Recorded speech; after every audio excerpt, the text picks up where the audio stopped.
town you never heard of.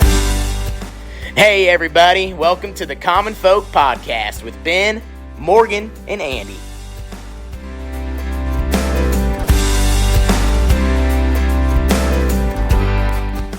Welcome back to Common Folk. Let's go. The podcast for the people, by the people. Ben didn't get Andy's the memo. ready today. Yeah, well, I had the good fortune of calling a couple championship football games. They just wrapped up. Nice. So you're in voice mode. I was in voice mode. Yes. The Millard South is so good. Wow. I really thought Westside was going to win. No way. Okay. I mean, I didn't track them all year, but they got out recruited by Millard South. out recruited. Oh, no. Weird. Yeah. Yeah. Well, don't feel bad for Westside. This is their 6th championship game in a row. But okay. They were the best at recruiting. I thought so. They out-recruited Creighton Prep, Bellevue West, the whole 9 yards. But then Millard South's like, well, what if we do it even better? And they got a new young coach. He's real aggressive, and a lot of people are mad about it. But as said on the broadcast, these are the rules. They're playing within the rules. Deal with it. Yeah. You want to have a good team? You get out and recruit. You build a new weight room. You do all those things. That's what I was going to say. What's the draw for recruitment in high school? Well, if you've ever been to some of these high schools, like they're starting to look like colleges, personal trainers, this and that, tutors. So it's just like we'll provide you like really nice facilities if you come here. And we'll get you out of Omaha. You don't have to deal with the OPS, Omaha Public Schools. Yeah, but that is kind of like the lower tier of the Millard schools. You think so? Well, it always was back in the day. It was like Millard West, and then you kind of have North, and then you have South. So now South is better. South even they even changed their mascot to get up with the times. Okay, see, I So there am you way go. They're far the removed. Patriots now. Okay. They've been the Patriots for a long time. Oh, Patriots. Yeah. I'm just saying, like, good for them if they're stepping up their game. They've really stepped up their game. Well, somebody found some money. Yeah, they did. Yeah, who found this? Where is it coming from? One of the things they do, and Lincoln's terrible at this too, and another discussion, but they share a football field, Buell Stadium. It's between those 3 Millard schools. And I think you should have to pay for and do your own football stadium. And I think there's a psyche to that too. Like, you get to take ownership of it. Papillion does that too. I hate that. Like, you should have your home field. There should be a home field for every. And if you can't afford your own football field, your own tennis court, well, then don't do it. Everybody's like, no, it makes sense. The taxpayers only got to pay for one football. They don't have a school. Like, what are we doing? Like I hate taxes, but I like tax money going to things like education, right? Like roads. Yeah. So like, I don't know. Yeah, I'm going off on a weird tangent here, but Andy, geez. I know it. But congratulations to Millard South. They are awesome. And they're going to win it next year too. I'm going out on a limb here. Ooh, something like predictions. Oh, it's crazy. Like, out of the 16 top recruits in the junior class, something like 11 or 12 of them are on Millard South's. Jeez. On their starting roster. So they're all going to be seniors next year. Yeah, and they just beat the living hell out of Westside this year. So. Yeah. Well, it's Thanksgiving week. Deer rifle season in Nebraska has come to an end. Yes, it has. Yeah. Some people had some success. Some people didn't. Yeah. I think the wives did this year, right? Yeah, that's right. Yeah. Ashley got hers on opening morning. And Morgan, congratulations. I saw on Facebook you got a buck Only took 5 days, but hey, you got one. I didn't. I didn't. I got skunked. Had to put in some work this year. Yeah. Did you learn any lessons? Did I learn any lessons? Oh boy. Yeah, I guess to be patient. Yeah. Screaming at a deer doesn't really work. What you're saying? Get over here. Slow down. No, it's kind of a story, but it did kind of turn its head when I made a noise, but okay. It didn't actually stop it in its tracks like Ben's noise last year. Because I was in the blind by myself. Oh. Okay. And so I was there for maybe 5 minutes. And I was like, holy shit. It's already here. Oh my God. Pick up my gun and it's walking and I was like, ah! Or I did something. And Ben goes, you screamed? And I go, well, it turned its head and kind of was like, what the fuck? And like just kept walking. And I was like, oh my God, you better go. And then I just shot him. All right. So anyways, I need to work on my got calls. Yeah, or like what's the noise supposed to be? You want to do a bleat, like a meh. Oh. Yeah. I Something like thought that. I did it a little bit lower, but I think it was too high pitch. And Well, do it for us here. I don't know if I can do it. Pretend that our guest is a deer that you just, that, I think I Okay. did like a caw, like a caw. Oh, all right. It was a crow. It was crowish. Yeah, it Like I worked. said, it I turned its head, I can't judge. I did not get one. but it You did not stop walking. Mm-hmm. And so, anyways, yeah. We were real slow, and it was tough weather, windy, really cold. It was kind of a earlier rut due to weather. But Garrett turned to me after sitting there for about 3 hours, just freezing our asses off on this hillside, and goes, "Man, it's really slow. I've never seen it so slow." 2 hillsides over, that's Did you Ashley. hear? Oh, Oh, And and I just started laughing because it was just classic. One shot, that's it. There's a deer down. You just knew Yep. it. And, so I started laughing, and of course that's what happened. So, that's awesome.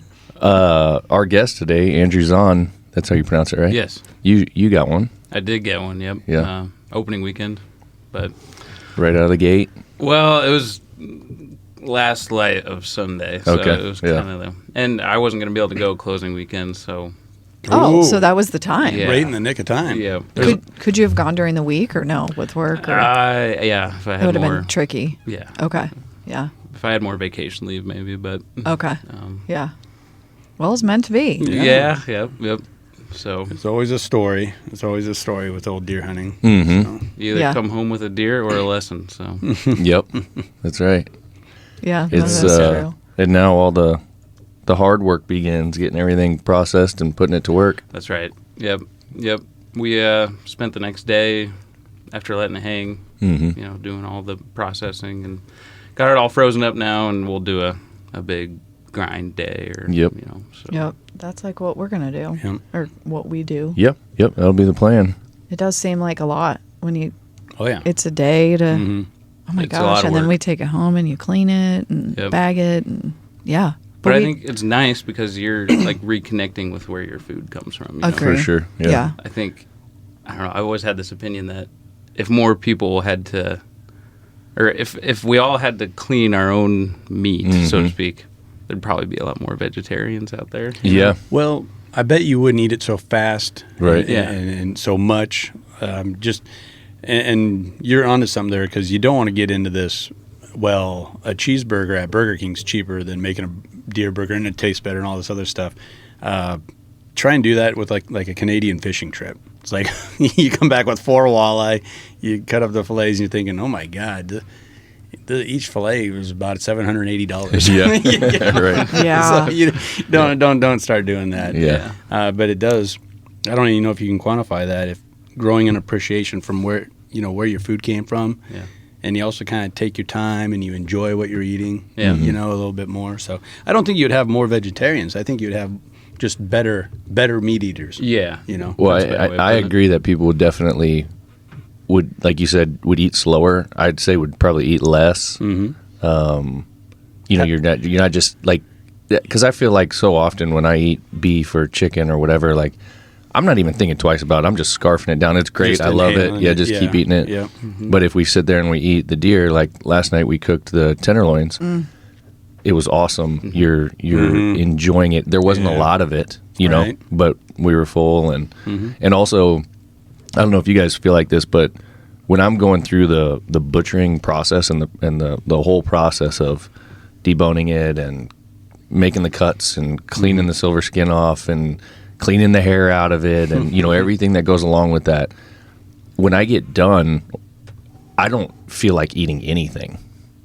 Like Yeah. I wouldn't say I feel gross, but I just feel like I don't You're want not anything hungry. right now. Like I have no appetite. Yeah. And I enjoy doing it. Yeah. But it just gives you a different kind of feeling than what I We think a have lot of said people that. expect. Yeah. Yeah. Yeah. It doesn't make you like starving. And that At all. night we processed the deer that night, and you guys know like these bucks, and I'm sure does are the same way, have kind of a musky smell to them. Especially You know. this time of year. Yeah, yeah. So you're going through all that. I could not get the smell out of my nose for like 2 days. And it's just how it is, you know? Yeah. And then that night we go home and we were like, well, we just want something quick and easy. I stopped, got some frozen pizzas. I could taste it in my pizza.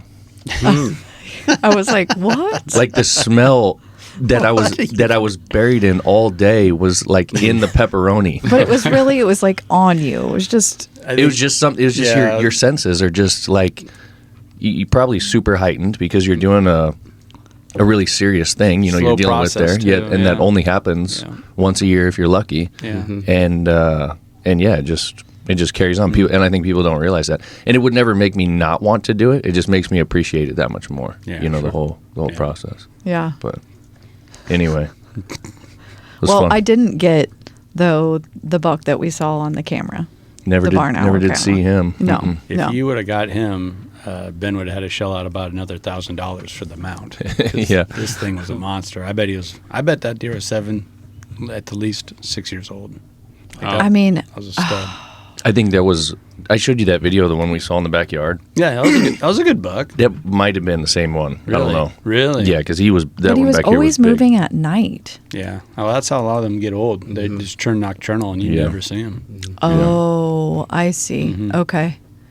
And then and you're not it's- allowed to. Yeah, it's illegal to spotlight. And you shot Shoot. your poor little buck. He was probably on the scent of some doe, some hot doe, and that's why he didn't stop at you screaming at him. He's like, Yep. I got places to be. I know, but you know that's the game. Yep. So back to our guest, Andrew. Andrew works for the Nebraska Forestry Service, correct? Yes. That's a real thing. Nebraska Yeah. has a forestry. Yeah, a lot of people. I mean, that's a good point. You know, Yeah. people think about Nebraska. You don't Yeah. think about, like, why would you need a forestry service? Right. Like tall grass? Yeah. Cornfields? Yeah. Cornfield forest? No, Yeah. not quite. So out here, where we record, and where I grew up, as you're driving in, you pass this tree farm. It's always been called the tree farm when I was a kid. And as I said, we've been out here since the early 90s, and I always knew it was there. You know, there was never really any activity going on. It was a fenced-off property. We could never go in there. It was kind of like, don't mess with it. No one really knows what's going on, but it's a big government-run property, Right. you know? So it was always like, I was always intrigued about it. So you and your buddies did break in. Though, Yeah, and check it I all was out. thinking the same thing. When they say don't do it, did you go in there? Honestly, we never actually did. Oh, I swear. Okay, all You right. did some other things, but not there. We we would dirt bike and four wheeler out here all the time, you know, and we were always heading towards the river, and the Okay. tree farm was the other way. And I'd have to pass too many people to get out there, and people hate dirt bikes. And Yeah. I mean, one time we Bunch were of kids. we were down by the river. Actually, it was around that Penny Lane area. We were riding, and some guy comes out and just starts ripping our ass. And I was young. Right. I dumped my bike. He comes up to me, grabs me by the helmet, like right on the face. Get out of here! You guys are tearing my stuff up. You know, and we're just riding dirt roads. Yeah, you know. yeah. But Can you either way, imagine doing that now? Like To a kid? to a kid? Yeah. Yeah, I don't know. But Yeah. anyway, No, You'd I have think I'm three- waiting you'd have for you to three say cell no. phones. You would not do that. I mean, I wouldn't. But, Yes, yeah. but like that's crazy. Well, you'd be your other buddies would already have their cell phones out and they'd film. Exactly. oh, yeah. true. Yeah. Yeah, we're doing a really good job of getting rid of accountability. So. Well, and there if there's And kids are too lazy to get on dirt bikes. that's exactly what I was gonna say. Like how many kids are on dirt bikes anymore? yeah, Yeah. it's the kids' fault. I want to blame the kids. Little bastards. Anyway, so have always been intrigued about that, and then just in this past year, well, in the past few years, I've noticed activity out there, and it kind of seemed like things are getting cleaned up, and you know, just driving by from what you can see. So it's been of interest of mine, and then just this past year, there's a graveyard next to it that A cemetery. cemetery. What's the difference? Yeah. Well, a graveyard to me sounds like it could just be like a little private thing, you know, or you know what I mean. Okay. Cemetery, you know, it's a Official. and Okay. there's a public, you know. Got it. Yep. Oh. So there's a cemetery next to it. There we go. And these military flags popped up, and then kind of this little forest, and I see more activity, and so I kind of dug into that, and there was this memorial, veteran and first responder memorial forest was being built, and I was Yeah. like, that's interesting. So I said, I just want to know more about this place. It's cool. You know, we interview common folk, and this fits right in there. Yeah. This is common Something people different. out there doing something that is really cool that no one really knows about. So I contact the Forestry Service. They put me in contact with Andrew, who heads it up out there. What would be your official title? Official title is Operations Supervisor for the property. Operations Supervisor. So spoke with Andrew literally just a couple of minutes from our studio here and invited him in. He said, yeah, let's chat about it. So we wanted to learn a little bit about the history of the tree farm, you know, how it came about, what's going on there today, what's up with the memorial. There's still military area. flags out there. They There have those is, cool yeah. lights, those Yeah. LED lights on top Yep. that are like solar because they come on at night. Right. Yeah. And Pretty then, cool. and a little bit about Andrew as well. So let's start with that. When did you start out there? How long have you been out there? So the property hires every year student workers, college student workers at the university. And so that's how I got my start out there. When I was a freshman, saw the job posting, you know, chainsaw work, you know, just planting trees, taking care of trees, stuff that I had experience with previously, mainly through my folks. They had a property growing up that had trees on it. It was wooded and invasive species that all of us kids got to help Dad take care of, and, you know, fixing fence and stuff like that. Lots of manual labor, running tractors. And so when I saw in 2013 this position for a student worker, I jumped on it and worked there through my entire undergrad. And once I graduated, I couldn't work there as a student worker, obviously, anymore. So I did a little gig doing home remodeling, and then in 2017, this full-time position for the operations supervisor opened up, and my previous supervisor, when I was a student worker, actually recommended that I apply for it, and the rest is history. So, Wow. So I think it's important to point out as well, the property is owned by the University of Nebraska, right? Correct, yep. Owned by the university and managed by the Nebraska Forest Service. Got it. Yep, just so folks can understand that. Are Yeah. there other? There are, the university, well, there are at least two other properties that the Forest Service manages directly that the university also owns. I see. One being right nearby. Its name is known. It's known as the Timis Ecological Preserve. So, you know, there's a conservation easement on it. So really, all we are allowed to do is manage invasive species on the property. We can't do a whole lot of other work. It's meant to be more of a preserve. And then Horning, obviously. And then there's a property out by North Platte. It's called Cedar Canyon. It's a very unique property, just rolling hills with lots of cedar. There's a few hardwoods, but it's mostly cedar, and they graze cattle out there. And but there's not much infrastructure out there, so not a whole lot goes on. But Well, isn't there a national forest in Nebraska out towards that area? yeah. So You're what is probably that? thinking of Halsey National Is that what Forest. it is? Halsey? Okay. And it's recognized as a federal forest or whatever. Yes. What's the difference between like Horning and that?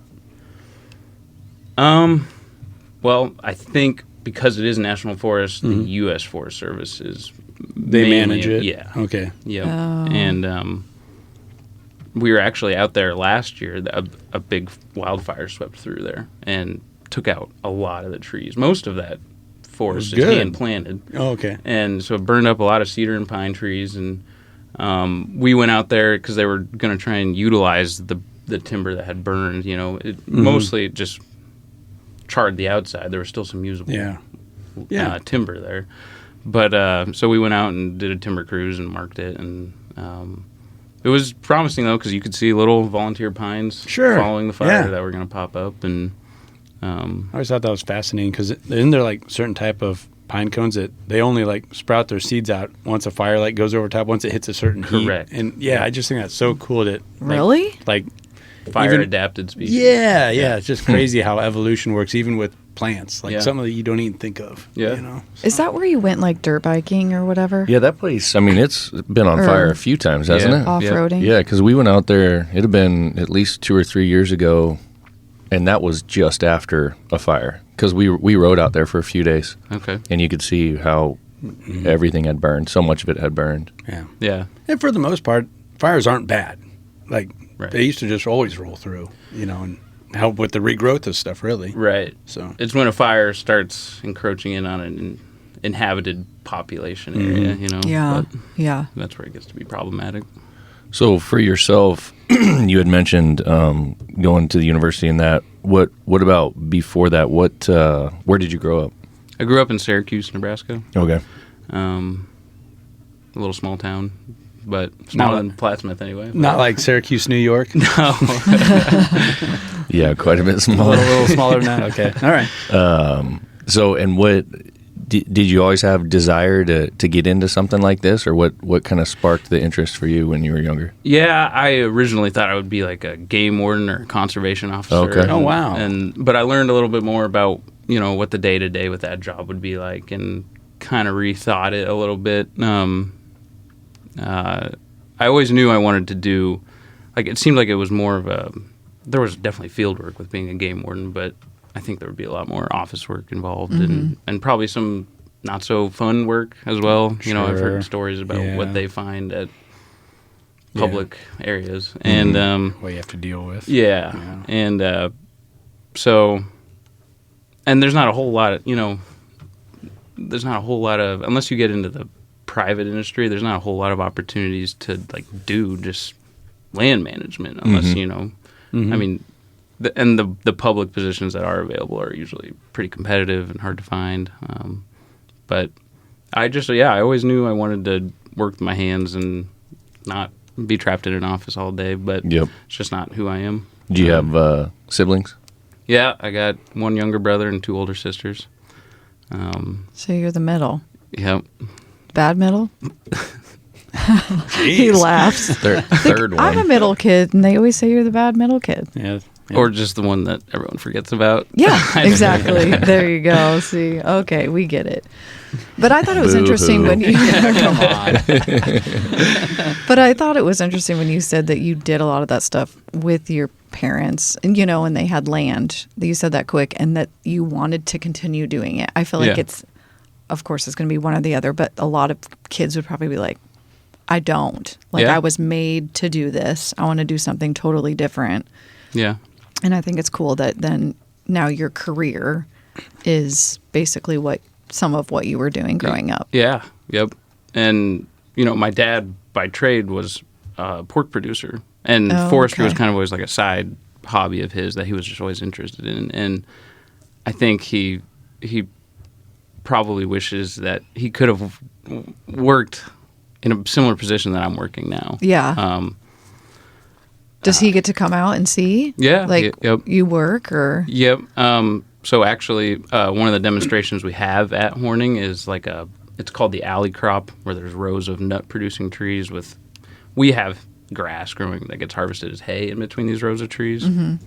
But so the nut trees, there's pecans, and in Nebraska, you wouldn't think pecans would grow very well, and some don't, but northern pecan grows fairly well, and so in the world of pecan or nut producing trees, sometimes you have to graft. You have the tree's roots are one variety of pecan, and then you can actually graft on a stick from a proven producing tree onto the stump of that rootstock, is what it's called. Yeah. And the stick is called scion.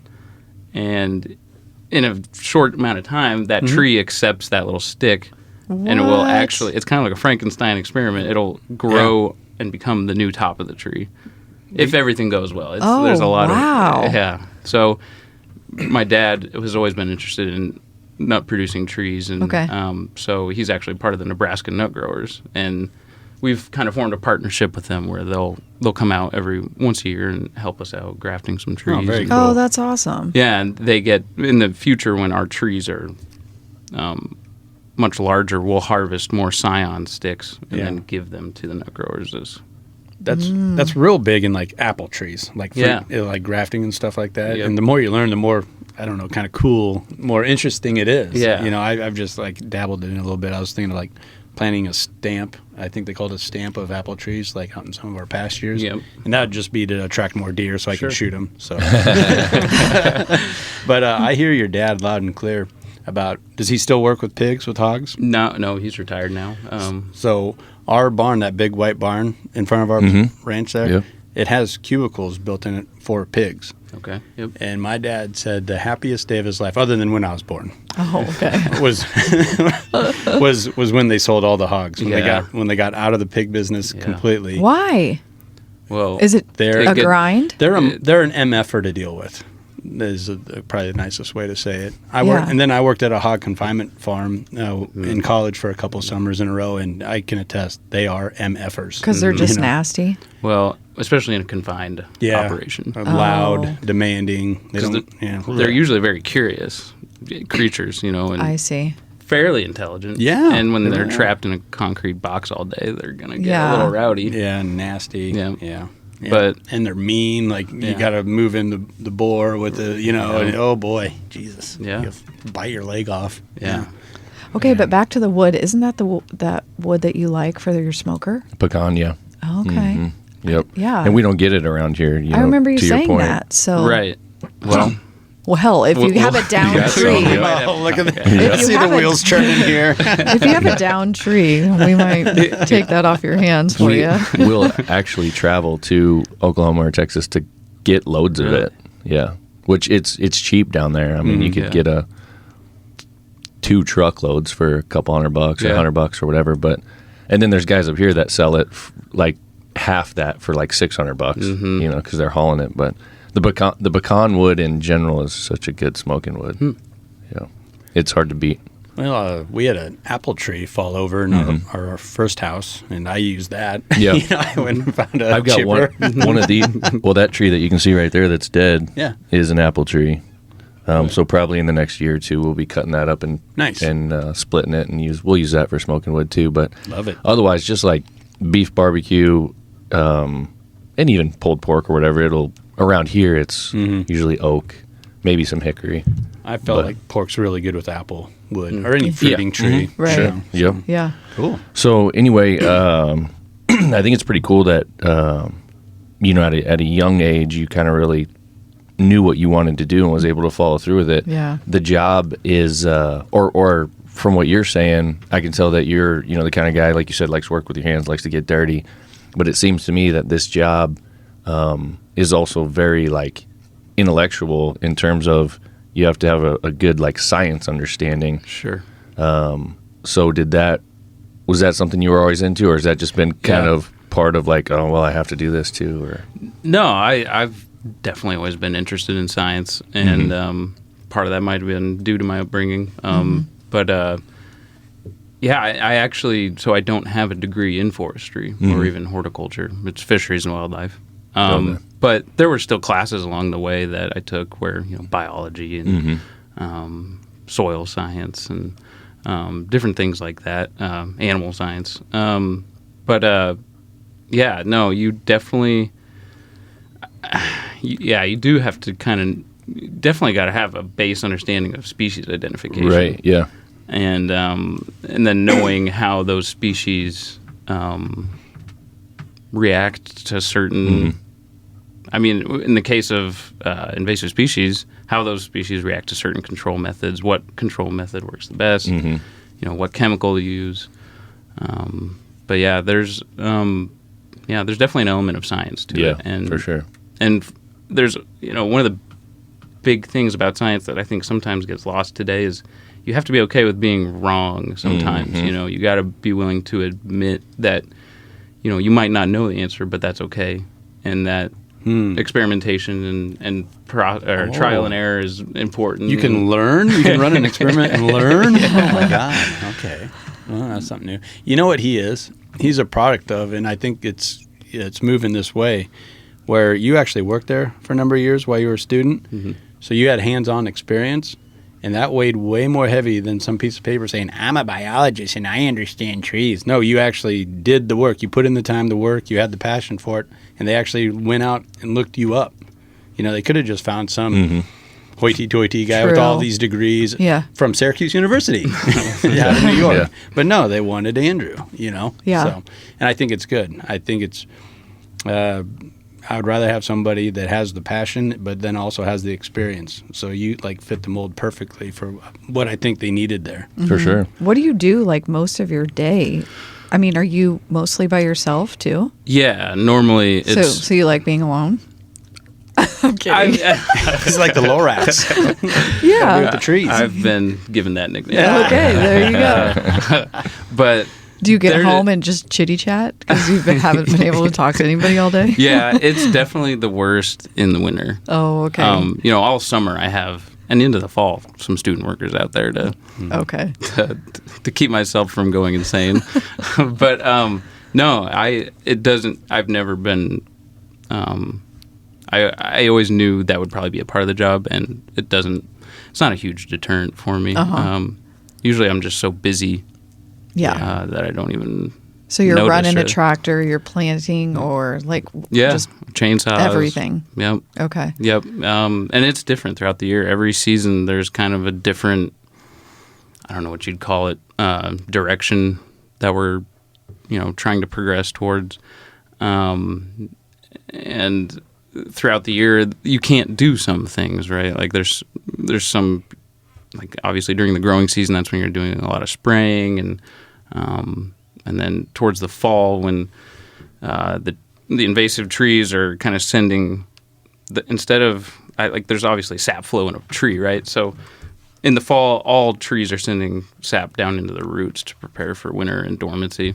And that's usually a good time to hit them with some chemical because it'll just carry that chemical right down into the root system. And it's a little bit more effective than in the spring when it's more of an When it's upward coming flow out. out to Yeah, the it's leaves. coming up. And, Yeah. That's interesting. So, and in the summer, there's just a lot of mowing. So there's a lot of time spent on a lawnmower. And Can this get to be like a 3-hour podcast? Because I got so many questions for you now. Because like we're talking about evolution and how like even trees and grasses build these defense mechanisms. Right. So like some fruiting trees, if they get taken over by a certain insect or whatever, they'll just stop producing fruit for like 2 years until that insect moves on. And I could see that happening of like, okay, this is the 5th year in a row. This asshole is going to spray us. We're going to stop sending our sap down to the root system. Yeah. Like I bet you run into that stuff all the time. yeah, there's definitely some weeds in particular that are Roundup resistant. Hate weeds. Yeah. And in our agroforestry demonstrations, we're trying to keep the weeds at bay so that, it You got to doesn't all change get the overgrown. Lysol up, right? Yeah, yeah. Wait, but I thought I heard that dandelions are good for something. Didn't we hear this the other day, like a few months ago? So- some like, why people are say people that, yeah. killing them off? It's a beautiful flower. No, It's a like they're nutritious like leaf in there's your like salad. you can eat it or something. Yeah. You definitely can. Okay, so Make tea out of it. Yeah, so is that- maybe is that an we urban shouldn't kill legend? the weeds. I'm kidding. Is that an urban legend though? Because I've heard this for years that if you want to be a millionaire overnight, just start a dandelion field, and then you can harvest that 18 times a year, and you can sell it. Blah, blah, blah. And like, well, then why doesn't everyone do it? Yeah. Like there's got to If be a there was hang a real market. And, Yeah. But I don't know. It's definitely got a stigma about it. Dandelions do for some reason. Yeah. Oh, I know what it was. It's not the flower. It's the leaf Yeah, you can put that it you in put salads. in the salads. Yeah. So the flower, you just throw that. You might be able to make something with it. Like I've heard of dandelion wine. Yeah. What? Yeah. Yeah, it's pretty good. Oh my god. Okay. Anyways, that's See, and then you can sell the wine. You can do the flour with the wine. Yeah, it's All like, the it's things. like Start that business, Andy. No. Everyone tells me like, oh, it's the way to go. But okay, then why don't you do it? Like, who's doing that? My opinion on dandelions is that they're like they're an important part of a system rebuilding itself.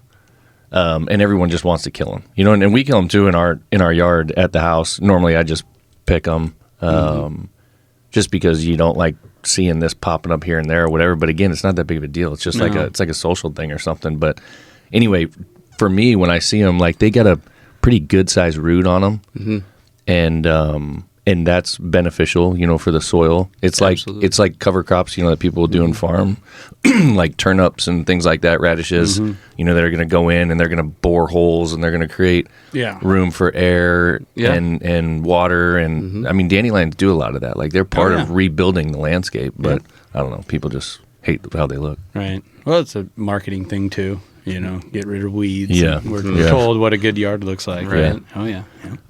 Sorry, that was One a tangent. thing that we haven't mentioned yet is what this place is actually called.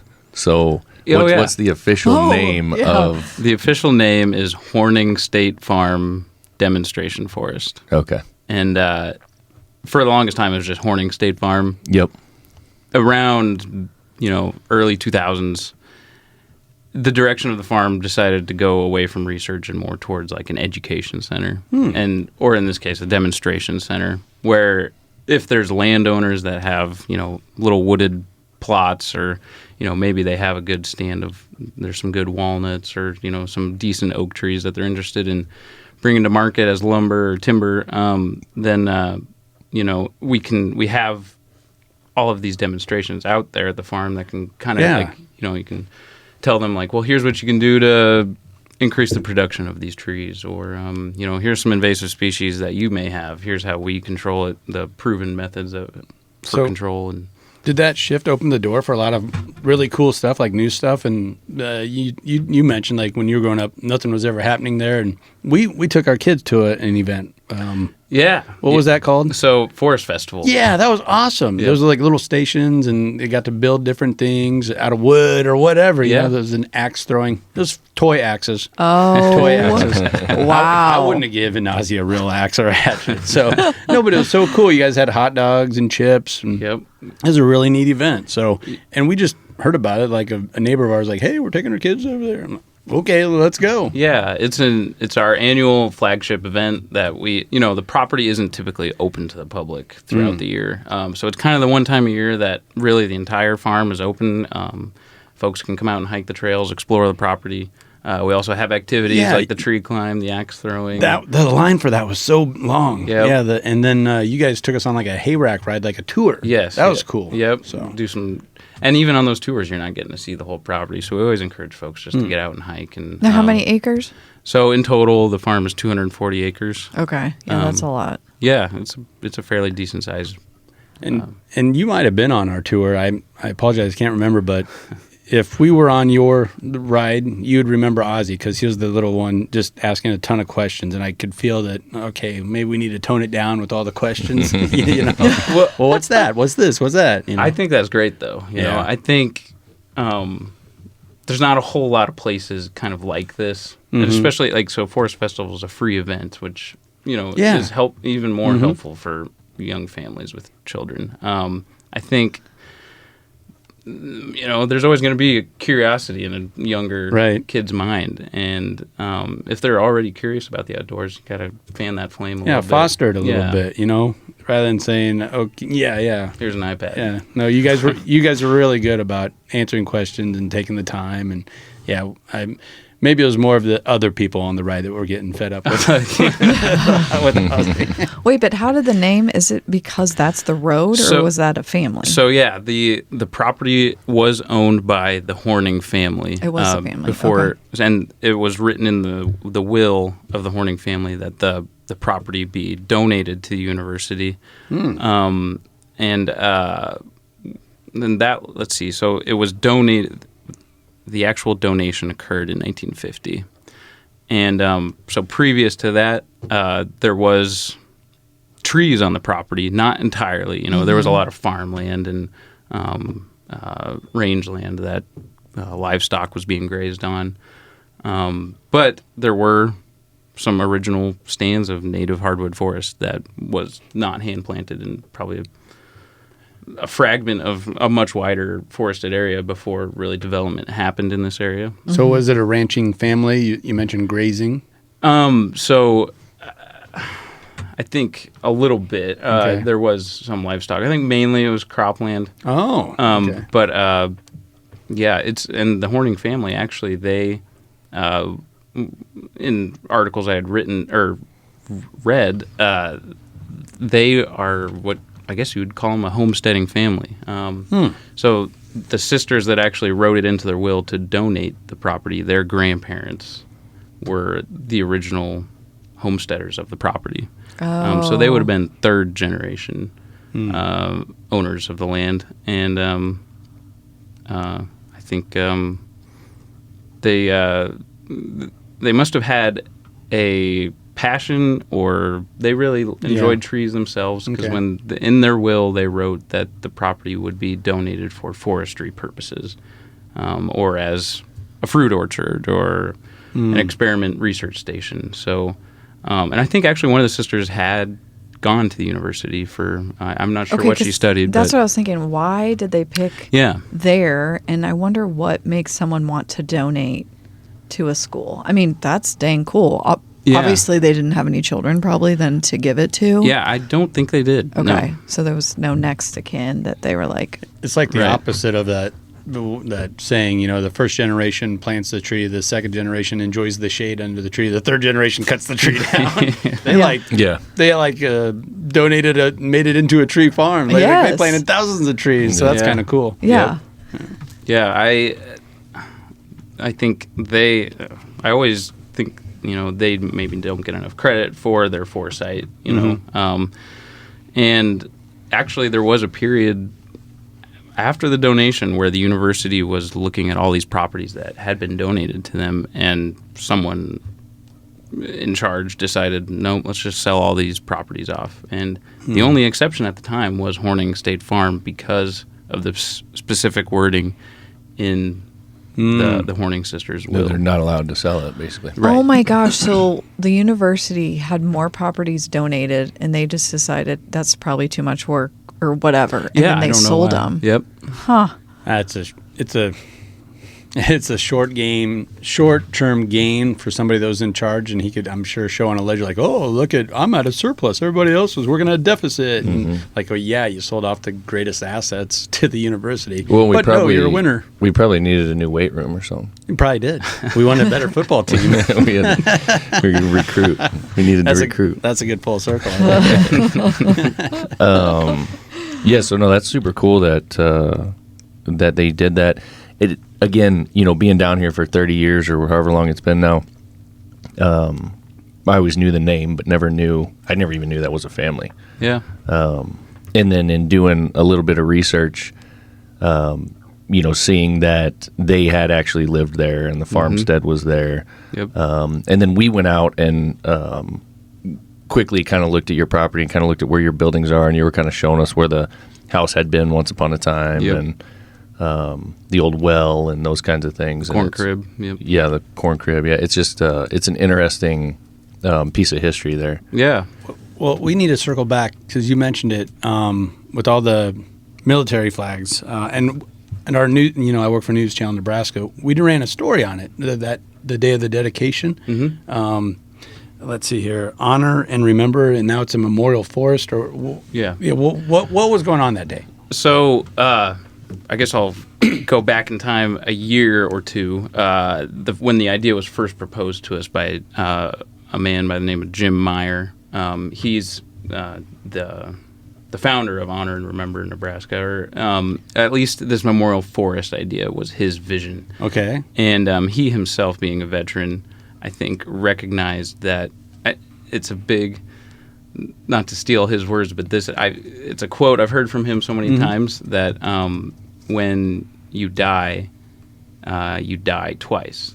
The first time is when your heart stops beating, and then the second time is when your name is no longer spoken. And so I think he recognized that there were all of these both military and first responders, fallen heroes that, I wouldn't say necessarily were forgotten, but maybe not remembered as they should be, or in a way that's, I don't know, it's a creative way that his vision was to plant 7,500 trees across the state of Nebraska, each tree representing a fallen hero. Yeah. Wow. And it's a big project, and there's a lot of counties in Nebraska, but that was kind of his vision, is that each county would have a memorial forest. Right. To recognize and honor and remember these fallen heroes. And at your guys' site there, how many trees will be, or is it done? It's already planted. Yep, like 50 trees were planted. Is that what you guys were doing that day? Or yeah, so no, what, the dedication or? When were these trees planted for veterans, and where and how? Because you mentioned the cemeteries next door. Yes, so after Jim proposed the idea to the Forest Service, we met with him out at the farm, and we settled on this little 1-acre patch of ground that neighbors the Pleasant Ridge Cemetery, or the Horning Cemetery as it's sometimes known. And once we decided on that spot, we also recognized, maybe there's an opportunity here to reach across the fence to the neighbors and see, what their thoughts are on it, because the whole idea was this 1-acre patch could be the 1 acre of the farm that is accessible year round to anyone that's curious, or maybe their family. Want to go pay tribute to our fallen heroes. Yep. Right? That's kind of the idea. Yep, exactly. And so we have a landscape specialist, Brad Kindler. He designed the memorial grove of trees. He picked the species out. This is all early 2023. And then later that fall in 2023, we met out at the 1 acre area with members of the cemetery board, members of our own NFS staff, and then some members of the public. And we planted 50 trees that were sourced from different nurseries across this region of Nebraska. Very cool. And another opportunity that was recognized and ultimately capitalized on was the cemetery got to plant 7. There was a donation of 7 trees to the cemetery, and those 7 trees were meant to represent each branch of the military Oh, and I like that. first responders. I think it's great that you incorporated, or like you said, got the cemetery involved, and you guys are working together because it's right there. It's perfect. Yeah, and it allowed us to take the fence down that separated the properties, and now it's kind I don't of a even common remember area. that. I remember us talking about that, and when I drive by to work, I was looking and thinking, I don't ever remember a fence even being there. But there was for a shorter period of time because we were having a trespassing issue. Oh, and shoot. we were it's kind of the hidden access probably that someone noticed and decided to start using. So we put up a barrier, and but sounds like a deer season barrier. yeah, more than likely. Yeah. So are you responsible for maintaining that area and Yes. Do you have to upkeep the flags and those kinds of things? No, that would be the cemetery. Okay. Yeah, Yep. the flags are all on the cemetery ground. I am tasked with maintaining the memorial forest itself, keeping the trees alive and protected from deer damage and browse. Okay. That's a big. Oh that's my! a big thing. Yeah, I bet. Wait, what's browse? So they're just eating the leaves. Oh, so do you have something under them, like a fence? We try to just make a cage that's wide enough that keeps them from being able to reach. They're going to be able to browse some leaves, but the idea is hopefully give the tree enough time to grow tall and out of the reach. Yeah. Oh, I see. So, have you been out to Forest Lawn? I assume you have. Forest Lawn Cemetery, North Omaha. I have not. So years ago, they started an oak tree forest, and it was right after they built a really nice building, kind of doing some upgrades. And this was probably about 15, 20 years ago, but those trees, they protected the heck out of them too. You know what I mean? Because, what does a deer want more than, acorns and supple new little leaves off all these? It's like a buffet for them. You had all these different varieties of oak trees perfectly laid out on a hillside. It's just beautiful. I got to get back out there and check that out because last time I was there, they were all about that big, about a foot diameter. So they're probably a little bit bigger now. But speaking of deer, what other animals do you see? Turkey, and do you see a bunch of stuff? Yep, we've got turkey. Wildlife? Yep, turkey, Okay. whitetail, bobcats, coyotes. Are you allowed to take anything out? No, so Okay. I'm just wondering. Take them out where? To the bathroom. What do you mean? No, I am not allowed to hunt on the property. So there's another neat partnership that's been made in previous years with the Nebraska Game and Parks where they hold this mentored youth archery hunting program out there where they'll take area youth that they have an interest in hunting. Maybe they don't have access to hunting ground. Maybe they don't maybe they're interested in hunting. They don't know anything about it. They, the first thing. Yeah. And so it's a great program. They all volunteers that are these mentors that will show the kids the ropes of bow hunting and setting up a tree stand and field dressing a deer and just all the steps along the way. And there's, cool. how much there is to just Right. learn. And so they get to archery hunt the deer and turkey, but that's okay with me. Yeah. I don't. I try to, facilitate any way I can so that they have a smooth experience. And but yeah. So The things that are being done with the community involved out there is pretty cool. That reminds me of seems like it'd be a perfect place to do like hunter safety courses or things like that. yeah. Where because you guys have buildings out there, you can do some stuff outdoors. There might be some shooting involved, gun handling, whatever. And to go back to the event that Andy was referencing, what was it called? The Forest Fest. Forest Fest. How many years have you guys been doing that? Good question. So, as it is right now, since 2017, we've been doing it. During the pandemic, there were a couple of years we took off. When you started out there?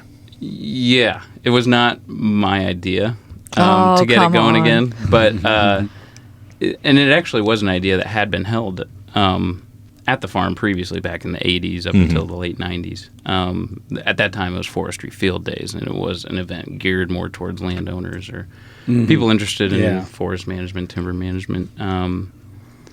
But yeah, Forest Fest has been going on roughly about as long as I've been there, and it's every year the event has mostly grown. I think we've kind of reached a plateau point in terms of attendance. The most people we've ever had attend a forest festival was 1,300.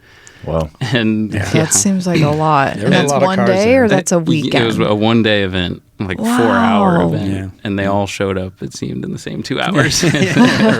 Were you able to get a gauge of where people are coming from? Like, is it mostly locals, or are they coming That's a from good kind of question. all over? That's a good question. We actually had one person or one family that came all the way from York, Wow. Wow, that's and a it was hike, it was the tree climb. It's such a unique activity, and but yeah, usually it's Omaha, Lincoln area, southeast Nebraska, really. Yep. So when you say tree climb, I'm envisioning just like pegs in a tree and they're climbing it. So what was this? Like, I'm sorry, you guys are laughing at me, but how are you going to climb a tree? Good question. So a lot of, if you've ever seen like professional arborists that sometimes will climb trees to prune them. Because they have like those things on their shoes. Or and like they're- think of Yeah. like a rock climber. You know how he has those pulley systems and the ropes. Yeah, that's mainly what it is. It's a lot of Oh. rope work, and there's this, I don't know if it's a prusik knot. There's this prusik knot or something, but there's a knot you can move up this rope that you're climbing, but then if you let your weight down, that knot really grabs and prevents you from going down. So it is kind of like rock climbing. In a way, yeah. So someone was on the top kind of helping pull the kids up. So someone had spent the previous day setting all these ropes up in the tree on specific branches, with one rope being higher than the others. That's like the rescue rope. And so each kid gets a harness and a hard hat, and then they get I get could their own see rope. that being cool. So your Yeah. kids did do that, or you didn't want to wait in the line? We didn't quite trust him at this juncture. So. Well, I would have waited through the line, but my God, no way. So you were like, next. Next year. Okay, we'll yeah. revisit that Yeah, next year. yeah. So, yeah, Oh, it's that's coming, funny. though. Yeah. It's coming. So that's coming back. You guys plan to Yes. continue to do that since it Yeah. was a huge. Yeah, it's a big outreach event for us, and it's kind of our way of also, giving back and allowing the public to have access to this very unique property, and then the opportunity for them to learn. Yeah. And No, I love the evolution of this thing where you talk about the hunting education, reaching out to the youth. Forest Fest is getting big.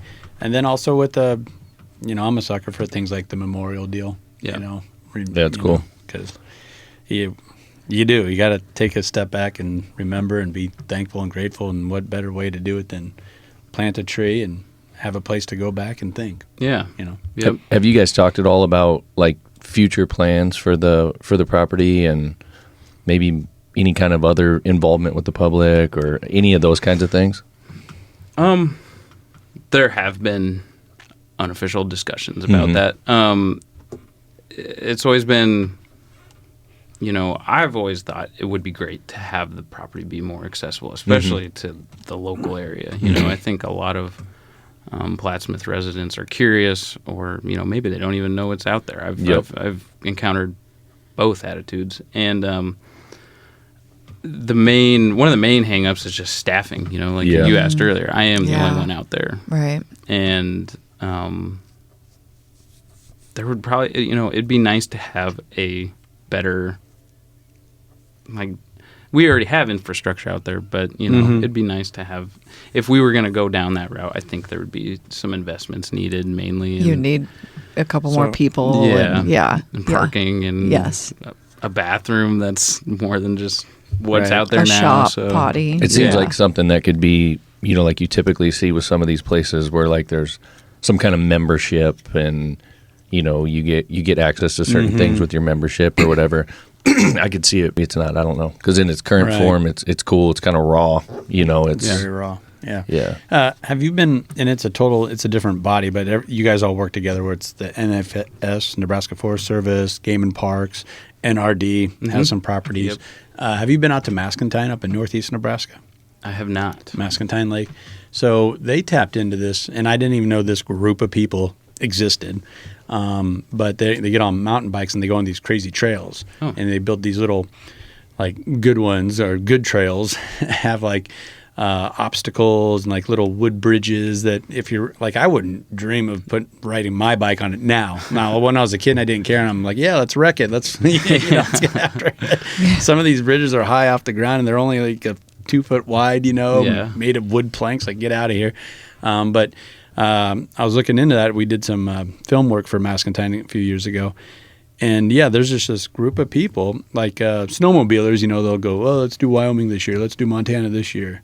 These extreme dirt bikealists. Sure. I don't know. Yeah. But that's one of the spots on the map is you got to hit Mascentine in Nebraska. You got to go hit that. And interesting. That could totally fit you guys.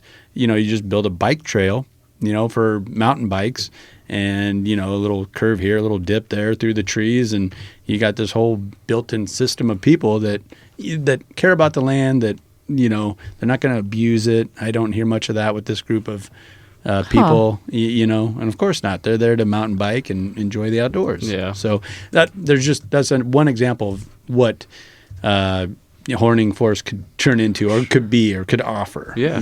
So. Absolutely. Oh, there's Ben pulled up a picture of the pulley, the climb. Oh yeah, the tree climb. The tree with climb the kids. with the kids. I don't see. Yeah. Why did I envision pegs in a tree? What a ding dong. Well, I mean, you're thinking of like how we used to get up into our tree houses. Yes, and stuff. or like we'd bang boards on the tree and you start climbing it. But Oh, this one.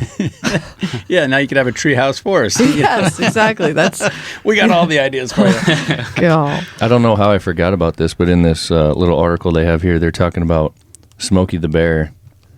And that was always like the forest. Is that thing still around? Mascot, right? Yes. Yeah, I mean, and he actually just celebrated his 80th birthday. that's what they were saying here. I totally 80th. forgot about He also- Smokey the Bear. He changed up his lingo too, right? It's wildfires. He's now. not It's forest as fires. accessible, I would say, as back in our time. Is it? I don't know that our kids would even know who Smokey the Bear is. No, I don't know either. I wonder if they talk about that at I school don't think still. they do. I think he needs to Come back like around? a comeback. That's a national thing, isn't it? Yeah. The Smokey? Yep. Yeah. Only you Can You'd prevent. always say that. So it's not only you can prevent forest fires, It's wildfires now. wildfires. Yeah. Maybe you can help with the distinction. Yeah, why there. did they change that? I don't know. Wildfires to me seems bigger than forest. Yeah, maybe wildfire is just more all-encompassing. Yes, Yeah. that's what I mean. Yeah. Like it's like And I think you had a group of people come to bat for fires, saying no, forest fires are actually a good thing. If you want a healthy forest, you got to have a fire every so often. So I don't know. I think that Yeah. played a role in it too. You know, Okay. Do you have to do any fire training? So one thing we've been trying to implement out at the farm is the use of prescribed fire, and we never have. we got really close last year. Weather got in the way. But yeah, as part of that, I have to do my red card training, which involves a pack test, which would be being able to hike 3 miles in 45 minutes with 45 pounds of weight on you, and which doesn't sound too difficult until about mile one and a half. No, that it doesn't feel too heavy, but it does get pretty heavy. I mean, it's 15-minute mile with that much weight. Have you had to do that for the department? No, that's like forestry stuff. Oh. Wildland, yeah. I have the Really? perfect property for you guys to practice on, and we did a really good job rotating cattle, so we got some fuel, we got some dead grass, and you guys will bring you out now. But our community does do a lot of burning, and I think last year's or the year before, we actually had people from the Game and Parks come out to our little fire department, like, what's going on here? Because you guys do more prescribed burn than anybody, and it's really just because it's a community, and like we kind of rotate around. All right, so we helped this family this year do 2 or 3 burns. Now it's his turn now, and it's just kind of a rotation where everybody gets in on it and helps out with it. Yeah. So, but the first thing you do is open up the fridge and pull a nice cold one out, and like, oh, well, okay, well, that helps the attendance. Yeah. I don't know if we can incorporate that everywhere. That's just for the meeting. That's not for the work. Oh my gosh, that's funny. So what do you think would be your favorite part of the job or the property in general and what you get to do? For me, it's definitely been just restoring. So, the property went through a long period, maybe even a couple decades, where not much management went on at all, at least not at the scale that it probably needed to, which is no one's fault. It was probably just a funding issue or staffing at the same time. There was no dedicated position like there is now, where someone's out there all the time. But for sure, restoring. My favorite project has been the northwest 40 acres of the property is all native trees that weren't hand planted. I think there's been some thinning for firewood that's gone on, a couple walnuts that were harvested for lumber, but it's mainly been untouched, never been plowed. I think maybe they were running livestock through there one time, but to me, it's more fun to be in a forest when you can walk through the trees. And the biggest invasive species that we have that you guys can look out your window and see it too, it's amber honeysuckle. And it's an understory species that just completely fills the understory. Yep. And it's a lot of work to try and remove it, but it's so rewarding when you do, and you get to stand back and look at how much more accessible the stand of trees is. It just looks better, it looks like this is how it's supposed to look. For sure, yeah. And on the same hand, after, in some of these areas where we've removed the honeysuckle, native species are coming back now due to the reduced competition and more access to sunlight and water. Some native grasses, native weeds like dandelions. Damn dandelions. If you guys could go ahead and figure out a way to get rid of all that, that'd be great. I know. It really was tough talked about this for hunting. It was this year. But I could see how that could be rewarding, because I have thought that sitting in the blind, wow, if all this was gone, how clean would that look? Yeah. That sounds weird to say, but it's how it used to look. Yes. Mm-hmm. Yeah. It is. So what the heck? What bird brought this in? It's a is it an Asian species? It is. Yeah. Yes. Oh. Yeah. Which okay. So how did we get that? It seems to be that there's a lot of invasive Asian species. Well, and then I feel bad for them over across the pond. Like, what are they saying about American species? Like, where the hell did this bur oak come from? Yeah. Why is it dominating? I was thinking about it the other day because we were talking about these plants, and I was like, man, if you think about it, like you got isn't there like an Asian beetle that's bad? Yeah. And then there's Ash borer. But for whatever reason, the people who have named these things have normally put Asian the word on Asian front. in the beginning. Yeah. So it's like a bug. It's a some kind of animal. Plant. It's a plant. It's weed. there's all these Asian things. Yeah. And it's like and what the heck? African too, African swine flu, African Well, we can't killer na- hornets. Yeah. We can't name it our stuff. We can't be like Not my fault. USA weed. But that's what it is in Africa. Right. Yeah, I know yeah. it is. Yeah. It has to be. There has to be some American. They're like invasive. American Pigs. Yeah, That's probably true. We probably do have pigs running around just destroying. I'm sure. Yeah. I'm sure. Oh my I think gosh. a lot of those species were just brought in sometimes as ornamentals, or Yeah. folks went overseas, Yeah. saw something they liked. Oh, I'd like to plant that in my yard at home in America. I want to say a lot of that happened following World War II, where we had just a lot of young men over there, and they would bring things back as like a remembrance, or like what you were saying. And I'm pretty gosh darn sure there's a really nice fir tree in the middle of Lynch, Nebraska, and it was a sapling brought back from World War II, and this guy planted 2 of them actually in his front yard, and now it's this huge, 80-foot tall type of a spruce tree from the hillsides in Germany. So I think a lot of it came that way. Not to Yeah. point fingers at anybody. Well, Well, just saying. yeah. I just feel like Yeah. might have just been flown over here, but I guess it was Well, brought here. There's definitely been some species that were introduced Yeah. intentionally, Okay. and Yeah. For better, for worse. Yeah. Mostly probably for worse. Yeah. But Yeah. it's kind of one of those unintended consequences things. Oh, I know another one I thought of the other day. Asian carp. Ugh. Yeah. I mean, it's like one thing after another. Yeah. Well, yeah.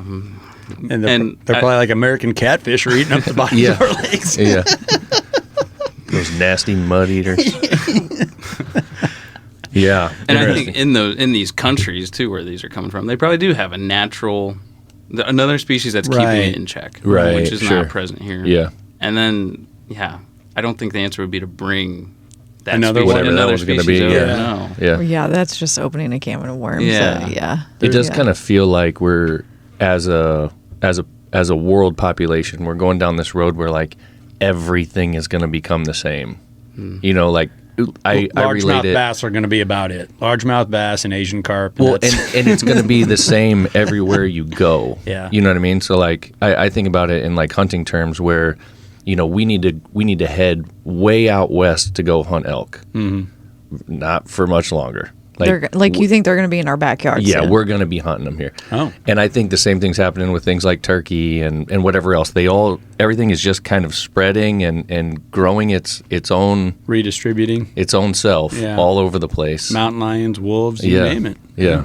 Oh God, And then, that's of all course- we need is a mountain lion here. We got a lot of them Yeah, here. they're around. Yeah, I've heard. Okay, well I don't Yeah, want to you've see heard. that. Yeah, they're around. All right. Well, Andrew, out on the farm out there, I know you guys have surveillance. Mm-hmm. We have a surveillance company that we work with, Barn Owl, barnowl.tech, if you want to check it out. Kind of like a game cam, but really built more for surveillance. We've got them out here that we're testing.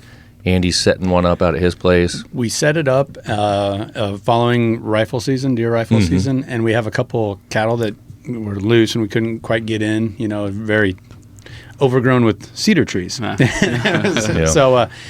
we got it set up for kind of both a game cam, but we also want to see if we can find that cow Monitor on a it, cattle yep. water. Yep. So yeah. So obviously, I mean, there's 100 things you could use it for. It's cellular connected, so it goes directly to your phone. You get trigger events. Up here, we've got it set up as surveillance on the road. So just as we're sitting here having the podcast, I got 3 or 4 notifications about the camera going off. and I Wait, can who's see. here?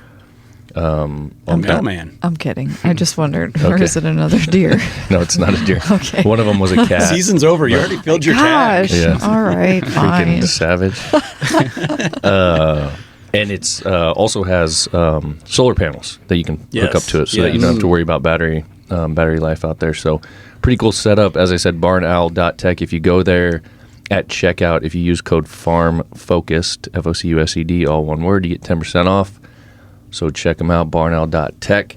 And then also, it's Thanksgiving week. I think this is coming out tomorrow or Friday, maybe even later today. I don't know. It depends on whenever you get around to it.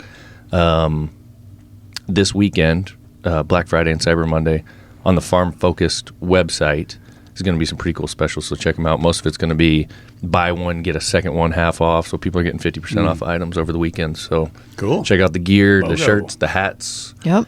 all the stuff from your favorite agricultural YouTube creators. I was gonna say, I think I saw one that I really liked from Zach.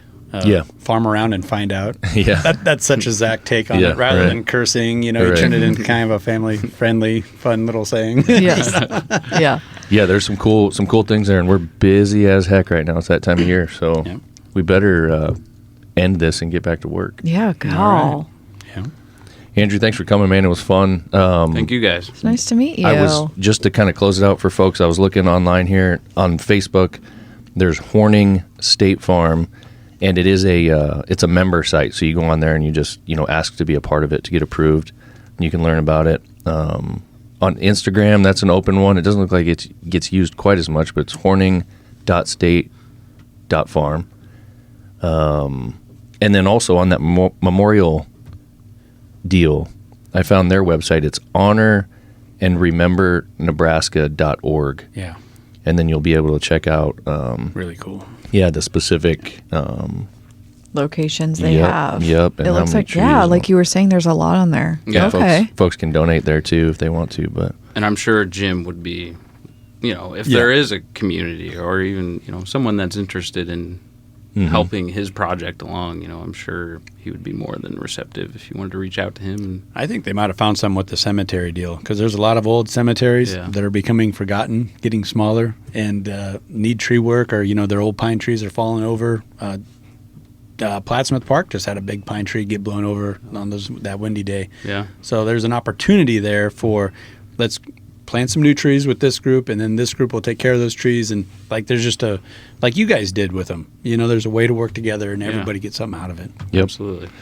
Yeah, and if folks want to get involved or want to come out, to the events that you guys have, I think it looks like on Facebook, join that group, and that'll be the best way to stay in touch. And And then that kids event, do you know the date for next year, or has it been set? It's usually, so we always try to have it coincide with the Harvest Festival here that Okay. locally goes on. So I think, which is usually the first weekend in September. Somewhere or in the there. first So Friday. September-ish. Yeah. Okay.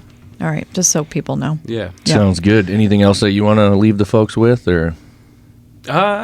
No, not really. I just would say, if you're especially if you have a property that you think has invasive species on it, it's not too late to get started on it. I think, especially in this area in Plattsmouth, it almost feels like to really regain control, it would almost have to be a community-wide effort. Yeah. And, it's definitely a lot of work. But I think even just a slight reduction, it would be awesome. Because that would Could be give, impactful. some of those Yeah. native species a chance to regenerate. Yep. And, Well, let's put it together, man. Let's do it. I'm in. Yeah. I'm ready to work. All right. Yeah. We can bring in the students. We could Get a prescribed burn going here and there. Hey, Yeah, all of it. Let's do it. All the things. Yeah. Cool. Well, it's been fun, man. Thanks for coming out. You guys got anything else? No, we're good. Later. All right. Peace. Close it out.